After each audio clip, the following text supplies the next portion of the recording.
3 août dernier, des accrochages frontaliers opposent l'armée libanaise à des militaires israéliens.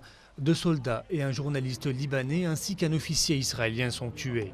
Quelques jours plus tard, un élu américain annonce avoir bloqué une aide de 100 millions de dollars destinée à l'armée libanaise. Pour lui, il n'est pas prouvé que cette même armée ne collabore pas avec le Hezbollah, le mouvement chiite. Riposte du ministre de la Défense libanais qui crée un compte bancaire pour recueillir les dons à destination de l'armée.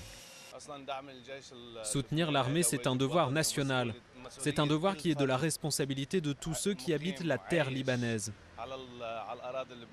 L'armée libanaise compte près de 60 000 hommes seulement. Ses équipements sont pour la plupart obsolètes et elle ne dispose pas d'avions de combat.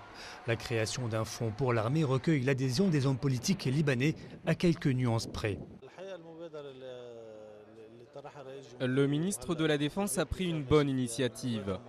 Chaque citoyen doit pouvoir participer à l'équipement de l'armée libanaise. C'est la seule force légitime pour défendre le pays.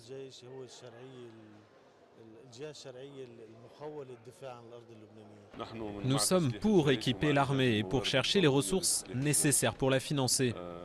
C'est principalement la responsabilité du gouvernement. En ce qui concerne les dons, ça constitue une valeur ajoutée, mais c'est insuffisant et c'est avant tout la responsabilité du gouvernement. Depuis 2006, les États-Unis ont fourni au Liban une aide militaire de plus de 700 millions de dollars. Une aide qui a peu de chances de s'arrêter après les récents incidents frontaliers. D'ailleurs, Washington a indiqué qu'elle n'envisageait pas de réévaluer sa coopération militaire avec le Liban.